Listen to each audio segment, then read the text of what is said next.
Coming up today on Good Morning BU. A tourist helicopter crashes into the Hudson River. And international students at BU have their student visas revoked. Our politics correspondent sits down with BU's new student government president. And get the rundown on last night's Frozen Four game as they advance to the national championship. There's a new American staple late-night talk show coming to the UK. Live from Studio West in the College of Communication, Good Morning BU starts right now. Hello and welcome to Good Morning BU. I'm George Lehman. And I'm Sydney Toff. Here are today's top stories. A tourist helicopter crashed into the Hudson River in New York on Thursday, killing all 6 people on board. One of the helicopter's rotating blades flew off midair and the craft nosedived into the water. Everyone on the aircraft died, including a couple and their 3 young children who were visiting from Spain. This accident is the latest in a string of aircraft incidents over the past year, including the devastating helicopter crash in D.C. at the end of January. President Donald Trump announced a 90-day pause on reciprocal tariffs for all countries except China, a reversal from his previously aggressive trade stance. People were jumping a little bit out of line. They were getting yippy, they were getting a little bit yippy, a little bit afraid. Somebody had to do what we did, and I did a 90-day pause for the people that didn't retaliate. The policy took effect as of midnight on Wednesday, and countries subject to these tariffs will see rates reduced to a universal 10%. China, however, will face an increased rate of 125% following its announcement of new retaliatory tariffs on U.S. goods. China raised its tariffs this morning on the U.S. goods to 125%. Trump claimed the pause is intended to encourage future negotiations. Despite that, nearly all goods from Mexico and Canada will continue to be tariffed at 25% unless compliant with the U.S.-Mexico-Canada agreement. In more economic news, this past month, the stock market has seen its best and worst days. On Wednesday, President Trump announced a 90-day pause on reciprocal tariffs, prompting the S&P 500 to rise 9 points in a single day, the highest increase in 16 years. Wednesday's increase follows a significant dip in the market at the end of March, which caused the worst closing week for the American dollar since the beginning of the pandemic. The trade war between the U.S. and China has caused stocks to be on a roller coaster over the past few days. The Supreme Court ruled the Trump administration must facilitate the return of a man who was deported due to an, quote, administrative error.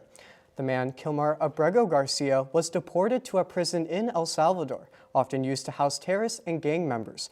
The decision means the administration does not need to immediately have to try to return Garcia to the U.S. because the judge-imposed deadline has already expired, but says the administration should be prepared to share steps it has taken to bring him back. There were no dissenting votes, but the 3 liberal justices signed onto a separate statement. The administration made an emergency appeal to the Supreme Court after a federal judge ruled for Garcia's return last week. A federal judge ruled that the White House decision to ban the Associated Press from President Trump's events was unconstitutional Tuesday morning. The ban had been imposed earlier this year when the AP used the phrase Gulf of Mexico following the president's renaming of it to the Gulf of America. However, Judge Trevor McFadden, a Trump appointee serving in the District Court of Washington, D.C., wrote in the ruling that the First Amendment forbids the government from viewpoint discrimination, even in a non-public forum like the Oval Office. The ruling simply states that the Associated Press must be on an equal playing field to other outlets. The White House can still limit AP from certain presidential events. The Trump administration froze over $1 billion in federal funding for Cornell University and $790 million for Northwestern University as the Trump administration targets elite universities involved in the Israel-Gaza campus demonstrations. The investigations focus on allegations of anti-Semitism and racial discrimination related to their diversity efforts. Both Cornell and Northwestern stated that they haven't been formally notified of a funding freeze and stressed the critical nature of their research. In more Trump news, the Internal Revenue Service signed an agreement to hand over private taxpayer information to the Department of Homeland Security to track down undocumented immigrants. Monday's agreement has prompted top IRS officials, including the commissioner, to plan to leave the agency. DHS will still also be monitoring immigrants' social media feeds for anti-Semitic activity. Any immigrant who displays such behavior will warrant deportation. The new screening process will impact immigrants applying for citizenship, as well as international students associated with anti-Semitic activity on college campuses. This past Thursday, the House narrowly passed a Republican budget for expanding the budget cuts and slashing these cuts. But on Wednesday the vote on Wednesday was postponed. So the vote was originally slated for Wednesday, but was postponed due to holdouts in the House, with only 2 Republicans voting and all Democrats voting no. But the House is still waiting to decide on what will eventually happen with this measure. Opposing representatives expressed concerns that the bill would lead to cuts to Medicaid and other safety net programs. The legislation also aims to add funds to border security and defense, while cutting back on spending green energy policies.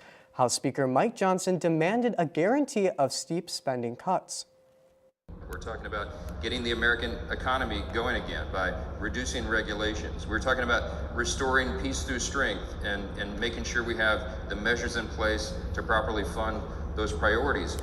As they continue to make government cuts, speakers discuss at least $1.5 trillion in savings for the American people. More news coming out of Congress. Yesterday, the U.S. House of Representatives passed a bill that would require proof of citizenship to register to vote in federal elections. The effort was led by Texas Representative Chip Roy, who said in a speech, "He is very good at giving driver's license to illegal aliens because we know it to be true. We know that there are people who have been indicted for voting illegally. We know that there are voter rolls with massive numbers of people who are illegally present in the United States." The Safeguard American Voter Eligibility Act, or SAVE for short, passed in a 220 to 208 vote. 4 Democratic lawmakers flipped to support the bill with Republican representatives. If the act passes in the Senate, voters who changed their last name after marriage but registered with their maiden name would become ineligible. Let's take a look across the globe now to see how Trump is approaching the Iran's nuclear program. Trump announced that the U.S. has initiated direct talks with Iran regarding its nuclear program. The meetings are scheduled for Saturday. Trump and Israeli Prime Minister Benjamin Netanyahu warned that Iran could face severe consequences if the negotiations fell through. This discussion will mark the first direct U.S.-Iran talk in over a decade, as previous talks involved third parties. The announcement has sparked debate within the U.S. administration and conservatives about the risk of military involvement in the Middle East. Our live shot correspondent is at City Hall right now to update us on the Boston City Councilor case. Stay tuned after this break for the latest on her reporting. Be right there. Wait. Use the shovel and bucket of water, remember? Drown, stir, drown, feel. Then make sure it's cool. Where'd you learn that? SmokeyBear.com. Brushed up on some tips before we left. Don't want to start a wildfire, right? Only you can prevent wildfires.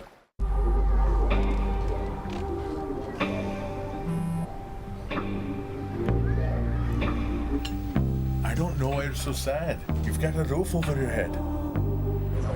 Bro, you gotta stop with that depression stuff. That's a white people thing. Escúchame, en esta casa los hombres no lloran.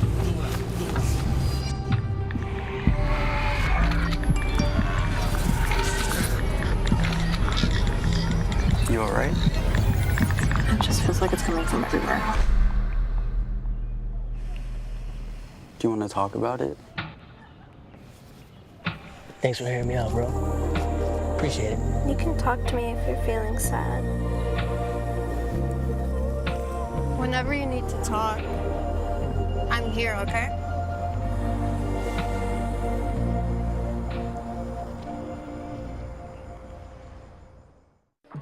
How do you know when you've made the right decision? It's the feeling you get in your gut. The one that tells you what's right or wrong. It's the one that says, sure, I can have a drink. Or the feeling that says, okay, I've been drinking. Now what? It's the voice inside you that says, I'm buzzed. Better leave the car when it's time to go. Plan ahead. Catch a sober ride. Buzz driving is drunk driving. Welcome back. Boston City Councilor Tanya Fernandez Anderson will plead guilty in a federal corruption case. The U.S. Attorney for Massachusetts, who has charged Fernandez Anderson with wire fraud, theft concerning programs receiving federal funds, and forfeiture allegations. Our correspondent Kara Mim is live at Boston City Hall. Kara, what more can you tell us? George, it's looking like the Boston City Councilor could spend 1 year and 1 day behind bars, or even be potentially deported. By pleading guilty to 2 federal corruption charges, Boston City Councilor Tanya Fernandez Anderson has agreed to potentially being removed from the U.S. This comes after she illegally pocketed $7,000 from her relative after she hired that relative to her own staff. Now, let me lay out the whole picture for you. In December of 2022, this is 1 year after Fernandez Anderson was elected to the council, she hired her own relative. Now, a few months later, she decided to give that relative a $13,000 bonus, but there was one caveat. The relative had to split this bonus in half. So in a one-word text of bathroom, the pair secretly met up in a Boston City Hall restroom where the cash exchange happened.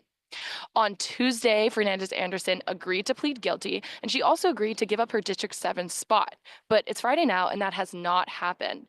So we're currently waiting to see if the Boston City Council members will decide to hold a special election for someone else to take her position. Back to the desk.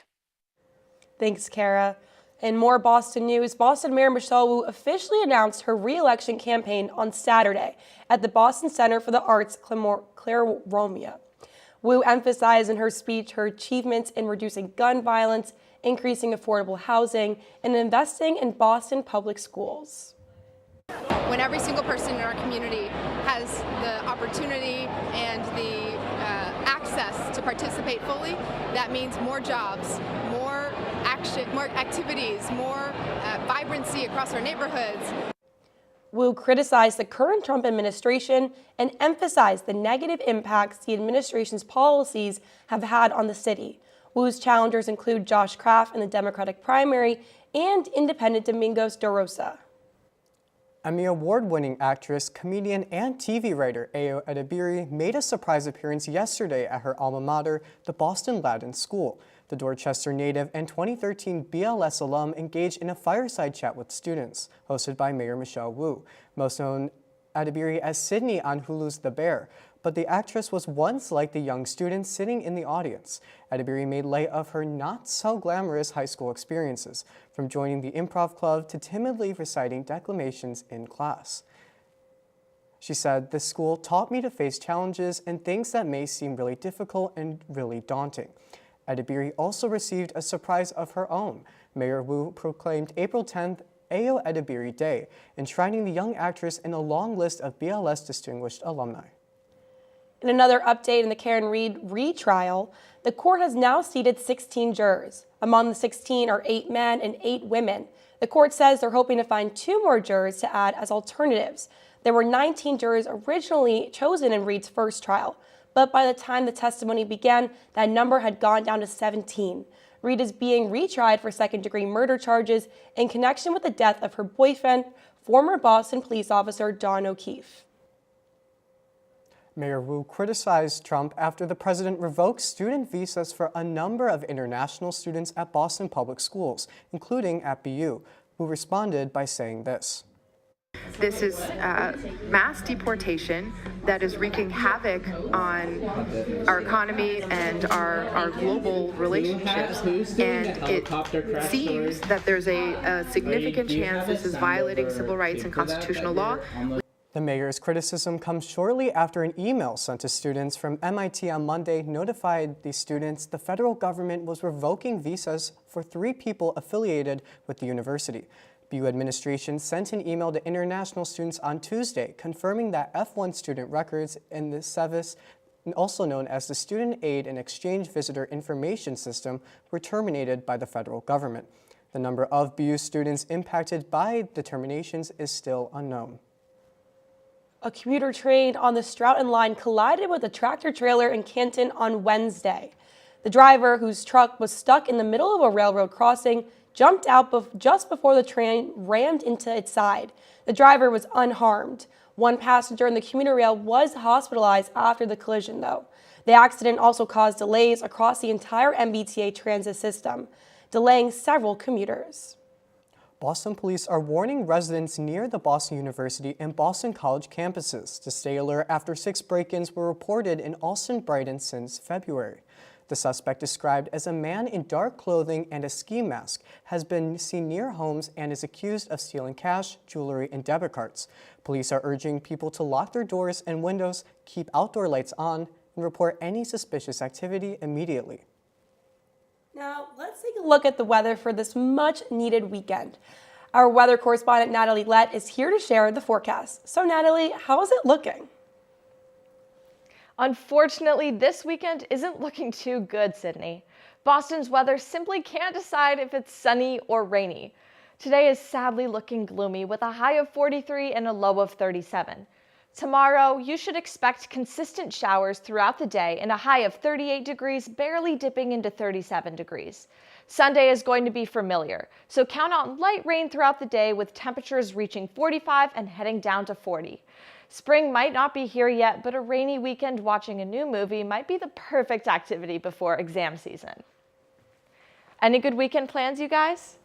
Well, I don't think I have anything for Sunday, but actually tomorrow I'm going to be grabbing some brunch in downtown Boston, so I'm excited about that, but I might need to bring an umbrella for that or bundle up at least a little bit. But, likely. Right? Yeah, I'm the same way. And also this weekend's Passover, so I will be having a Seder with family and friends, and that's always a good time to just sit, relax. Like you mentioned, exam season is coming up, so just get a little moment to relax with family and friends before all the craziness of exams and graduation come up. But a lot to be excited about.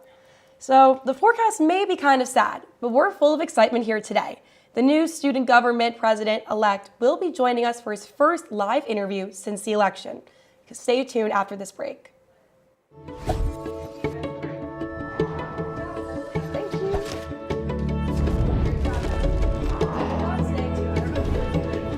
Oh, I do. I've heard the...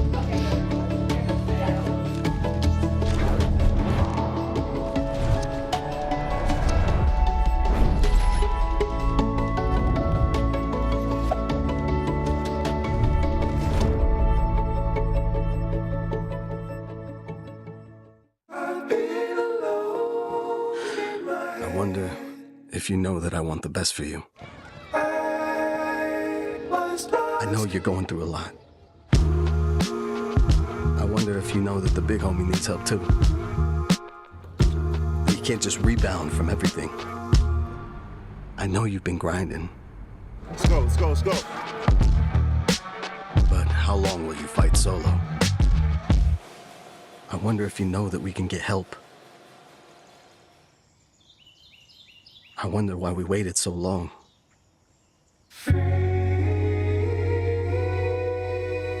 Not wondering anymore. Love, your mind. Let's see how far we can go.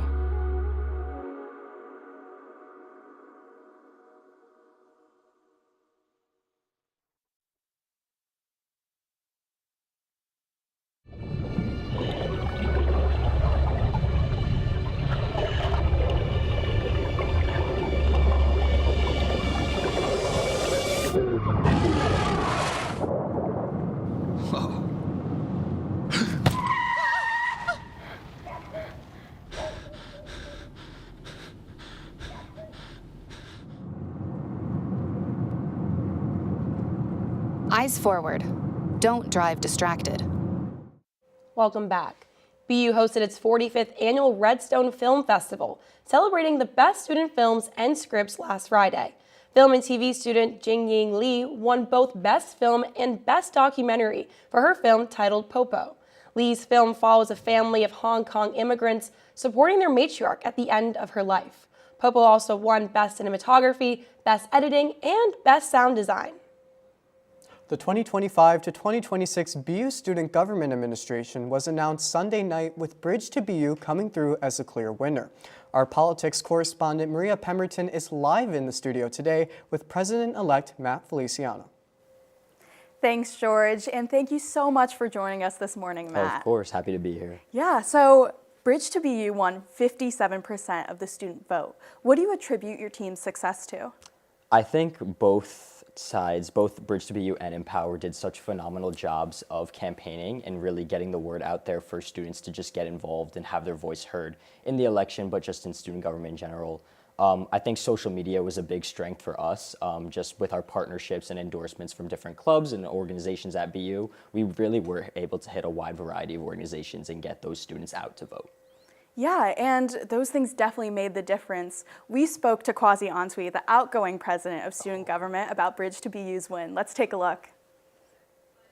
Yeah, congratulations to Bridge. I'm very familiar with a lot of these guys, as most of them are currently serving in my administration. But I'm very excited that they won. But now the important work obviously lies ahead.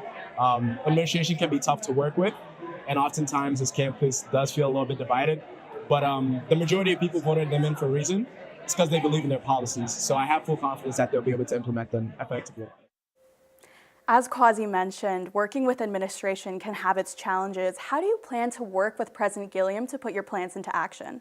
I think one of our biggest strengths as a slate, as an administration, has been our ability to have various plans and have those step-by-steps guides already in place for when we get elected. So, and then additionally in that, being able to just navigate when we hit those, we're very much prepared for the pushback from administration and working around that. But I think that's only half of it. I think the other half of it is also just relying on us as students, empowering each other and figuring out how much can we get involved, whether it's just creating resources or just spreading the word and getting more people involved. How can we just empower students ourselves to make those achievements and make those strides to make BU better? Yeah, and speaking of plans, are there any fun initiatives that students can look forward to? Well, definitely our spring festival is something we're really excited about. We're excited to get more student groups involved in it, so that way there's just more buy-in for the community and trying to build that school spirit. And then also the student affinity centers that we're really proud about, so we can get those, not just professional and like internship materials, but also resources just for mental health for students from different walks of life. It's really important for us, especially in light of recent federal decisions, making sure that all students feel comfortable having their voice heard. Thank you so much for joining us, Matt, and good luck with your administration. Thank you so much. Back to the desk. Thanks, Maria. The Terriers are skating back to the Frozen Four championship game. Find out more about last night's win after this break. Be right there. Wait. Use the shovel and bucket of water, remember? Drown, stir, drown, feel. Then make sure it's cool. Where'd you learn that? SmokeyBear.com. Brushed up on some tips before we left. Don't want to start a wildfire, right? Only you can prevent wildfires.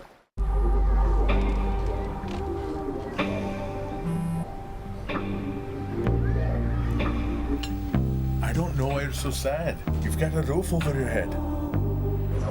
Bro, you gotta stop with that depression stuff. That's a white people thing. Escúchame, en esta casa los hombres no lloran.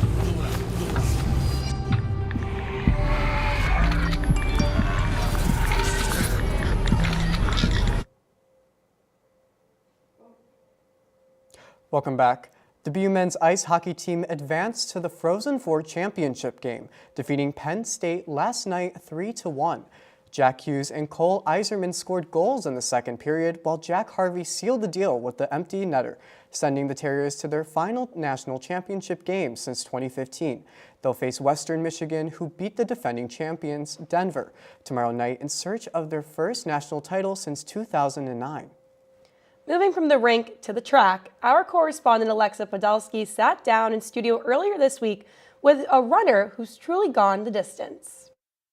Thanks, guys. I'm here with Foster Malik. He's a graduate student on BU's track and field team and a 5-year Terrier. Thanks for joining us, Foster. Thank you for having me. So you placed third at the NCAA Indoor Track Championships. How did that feel to kind of end your career on the podium?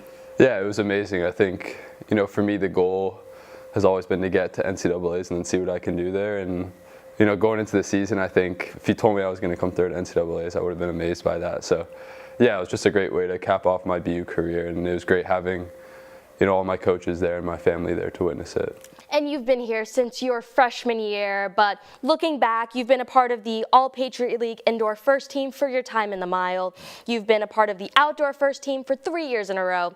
For your time in the 1500 meter, you set a school record, you placed third in the nation. Besides all of that, how has this been fulfilling to be a part of this team? I mean, I've had a very different team over the 5 years I've been here from where I've got here. It was a completely different team to where it is now, but I think, since I've been here, I've always just had a great, supportive group of guys and a really fun team that, makes showing up to practice and running 10 miles fun every day. So, yeah, I think, I wouldn't have traded it for anything. I'm so grateful to all my teammates who, I wouldn't be here, I've gotten third at NCAAs without them, so just so grateful for them. Absolutely, and you're graduating in about a month, so what comes next for you?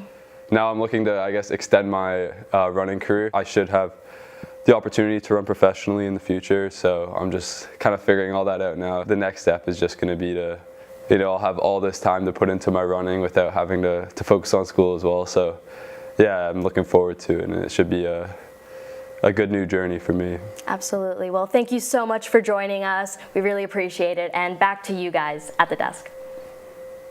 Thanks, Alexa. Stay with us through the break to see a new all-British version of NBC's Saturday Night Live.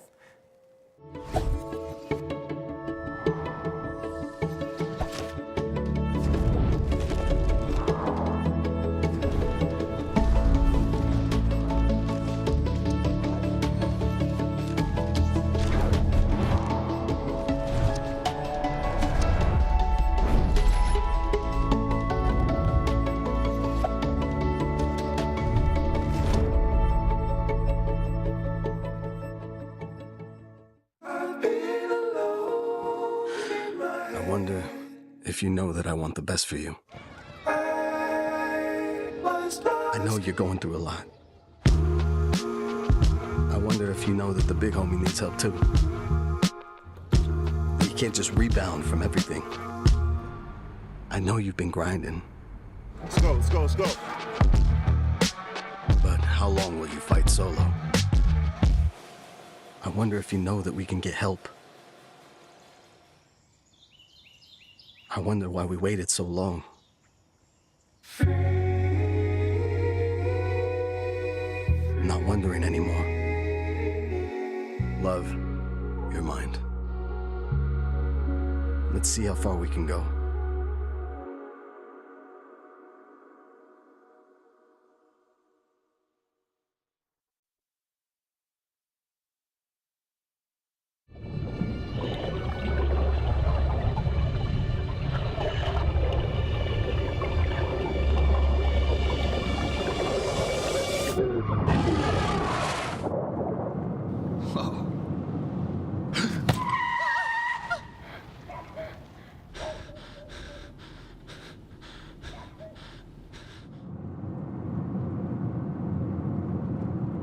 Eyes forward. Don't drive distracted. Welcome back. Looking across the pond, an all-British version of NBC's Saturday Night Live is coming in 2026. UK broadcast company Sky, which is owned by Comcast, announced a new London-based show on Thursday. SNL creator Lorne Michaels will serve as the executive producer in the UK version, while still holding his executive producer role in the US one.